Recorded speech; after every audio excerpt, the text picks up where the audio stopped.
I was hoping for jewelry today, but I got lumpy blob things, so I win-win. I like the lumpy blobs. I like diamond jewelry far better. Okay.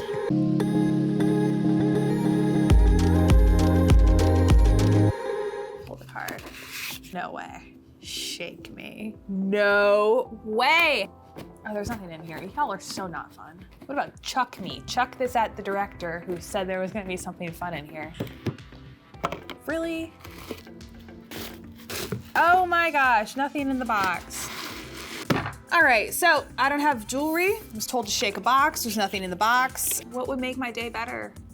A guest. Christopher's coming on today. Christopher does not have a cup of coffee for me. That's okay. I drank some personality earlier today. Why is Christopher gonna be dressed up, but I don't get to wear a blazer? I've got one you can borrow. I don't want yours. I didn't put anything in here. Nothing's in there? Oh, that's right. It's actually here. Oh, that's beautiful. This came from the Victorian era. Garnets, diamonds, gold. So usually we talk about colored stones, but today we're going to talk about the diamonds, and specifically the cut of diamonds, which for that period, do you remember what those would have been? Mine cuts? Exactly. Old mine cuts. Old mine cuts. Spot on. I paid attention. I am a really good student. I was a great student in gem school. I studied all the time. My flashcard game. I never got to play the flashcard game. Do you get what I mean? Like my flashcard game? Yes, I know exactly. Let me tell you, my Okay. flashcard game is out of this world. What is this? It's a pin. The main focus for what we're talking about today is going to be the diamonds themselves. So the old mine cut diamonds, they found the technology to start cutting a faceted gem based on the crystal shape of the diamond itself. So if you want to see kind of what that looks like, I have another box. Don't shake this one. Okay, so what is this? So this is actually a fluorite. Don't squish that one. What the heck is this? A little tool. We're going to do some cutting. So what you have here is a cleaved fluoride octahedron. In many gemstones, there are areas in which the bonds between the atoms are weaker in a certain direction than they are in other directions. In fluorite, it's in every direction. You get these 8-sided figures that'll break off in the cleavage planes. You can just smack it and it'll shear right off there. Diamond is an octahedral stone, and it also has cleavage in certain planes. A lot of the times, the nicer crystals of diamonds will actually form as natural octahedra. And this shape was what really led to the evolution of diamond cutting. Sometimes you'll actually have this triangular form right here form without the full octahedron, and you just have what looks like a natural trillion. They call that a mackle. Yeah. Mackles actually make for really beautiful natural trillion rings. You can get some fancy colors with those that are actually very affordable. So in the Georgian time period and Victorian time period, they were mainly getting their gemstones for their diamonds. They were getting the diamonds from Brazil. And most of the diamonds from Brazil were alluvial, so they had been tumbled around in the water and deposited. And when a diamond is tumbled around in water, the poorer quality diamonds don't survive. So alluvial diamonds, that's a secondary source. So a primary source would be if you mine a diamond out of the ground. Secondary source would be if those diamonds get shot up to the surface and then they're picked up by water, and they're often carried by the current, and you can usually find them in like riverbeds and stuff. When technology evolved and they were able to learn to cleave the diamonds well and to cut the diamonds well, what they figured out is you could take this top part of the octahedron and you can cut the top of it off. Can I do it? So when you cut the top of the diamond off like that, Butter. you have the bottom there, which is still an octahedron. So this is what gives you your diamond shape. This looks like fudge. I should have brought fudge. That would have given you No, caffeine. I actually hate fudge.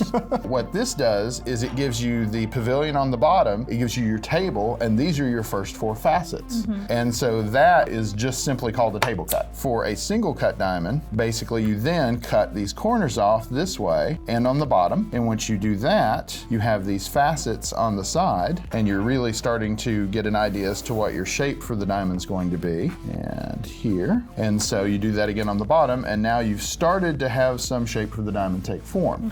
The technology to actually start brooding the diamonds, a process whereby 2 diamonds are ground against each other in a circular fashion. They're literally spun in opposite directions to make that round shape that you get on the diamond. That's why a lot of diamonds, especially older diamonds, will have a girdle, which is the kind of the diamond's midriff, that usually looks like it's been rolled in frosted sugar. It's because it hasn't been highly polished, it's literally just been ground into that shape. So that didn't come along until about 1870s. And until that time, most of what you had was you would get a little rounding on the edges for a little bit of a cushion shape, but they were mostly square cushions because they were conforming to the shape of the original crystal. When they really started faceting the stones, they would start plotting out where their facets were going to be. And so the facets would be precursor to the brilliant. It's brillianteering is actually what they call when you do facets that are kite and triangular shaped and diamond shaped. So you would have these facets on each one. You would have a facet here on the side.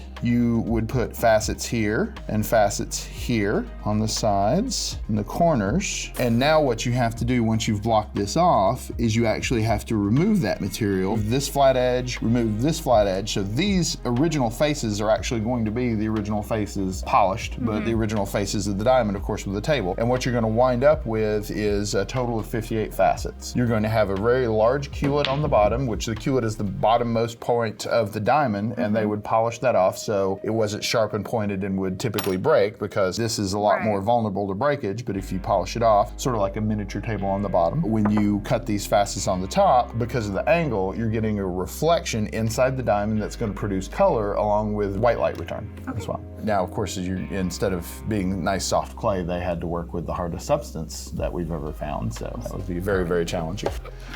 Oh, that's beautiful. Yes. Is this Rebecca's ring? This is Rebecca's ring. Oh, thank you, Rebecca, for letting us use your ring. Man, this is beautiful. I hope she doesn't mind if I put it on. Oh, So my wonderful supervisor lent us her ring, which she purchased through JTV. Send Rebecca a diamond little emoji in the comments and tell her thank you for letting me use her ring and wear her ring. I have lusted, oh, I shouldn't say that. I have admired her ring for a very long time. The thing that's really interesting about this piece, remember I said, the old mine cuts went through the Georgian period from about 1714 to 1837. And then after that was Victorian. And then after that was Edwardian. Yeah, and then Art Nouveau, which I Art thought Deco, that's what we were talking about today. In about 1874, you had the technology to do the brooding, and also with the old mine cuts, they pretty much had to conform to the shape or the angle specifically of the crystal. With the new technology, they were actually able to change the angles more and evolve the cut, and so that evolved into the old European cut. Those are typically more similar to the modern day round brilliant diamond, but the proportions are different. The facets are fatter. You get a lot more fire with old mine cuts and the old European cuts. This is really interesting because it contains both. So one of the things too— You know what? Christopher could be telling me his lunch order right now. I'm not paying attention. I am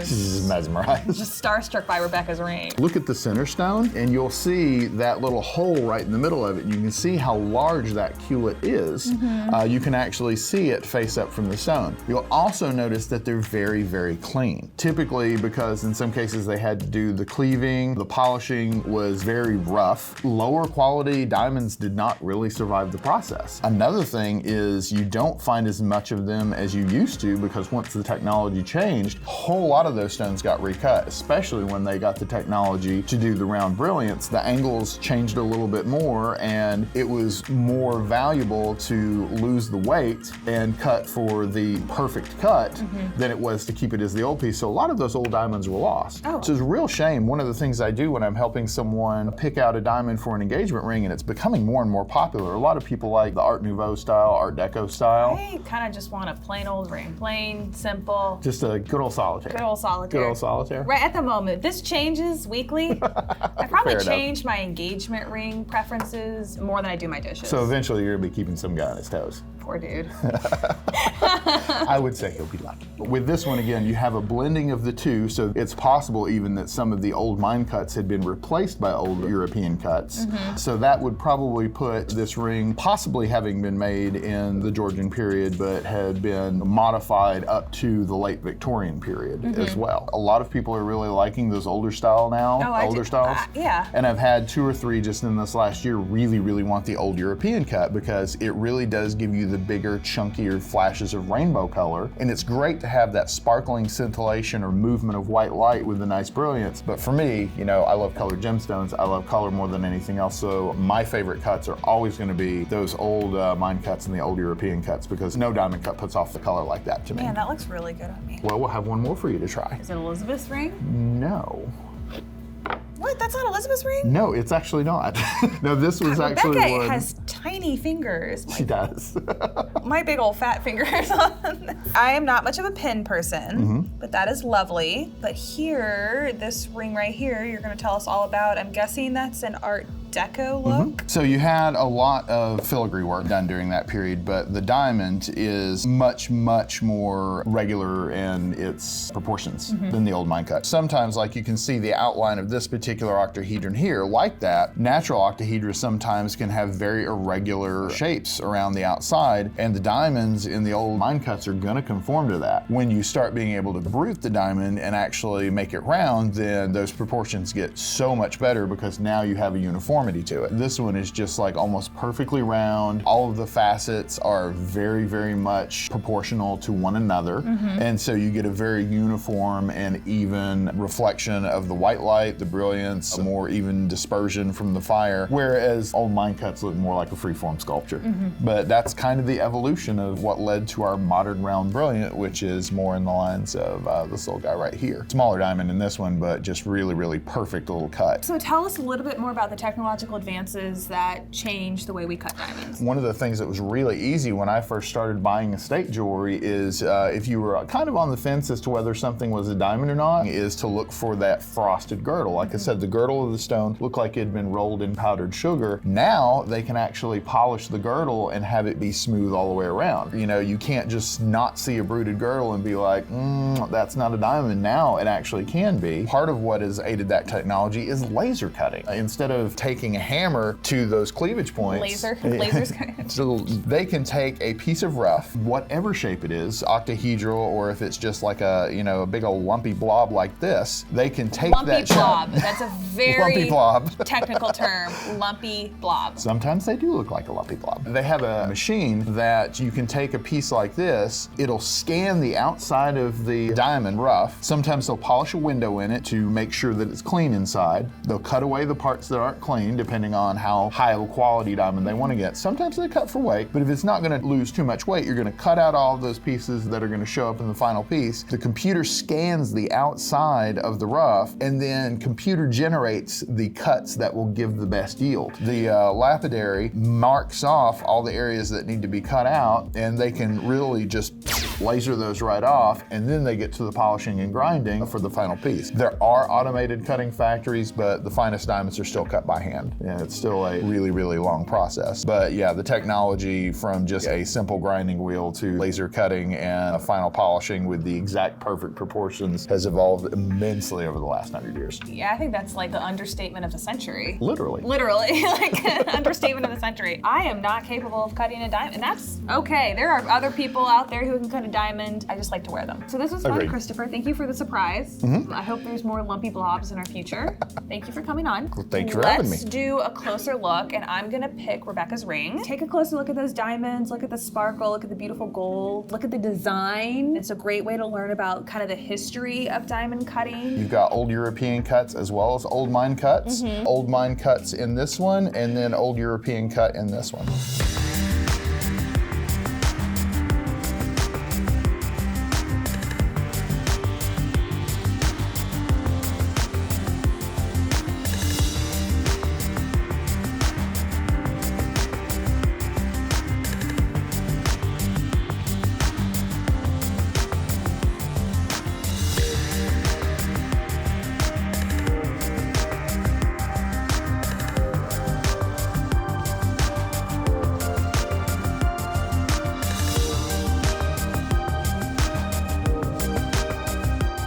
I was hoping for jewelry today, but I got lumpy blob things, so I win-win. I like the lumpy blobs. I like diamond jewelry far better. Okay. Thank you, everyone, for joining us today and for watching. Send Christopher a thank you, and don't forget to like, subscribe, and make sure you ring that bell because that will actually alert you when we have a new video come out. I don't want you to miss anything that we've got in the future. You know what to do, and we will catch you later. Thanks for watching, everyone.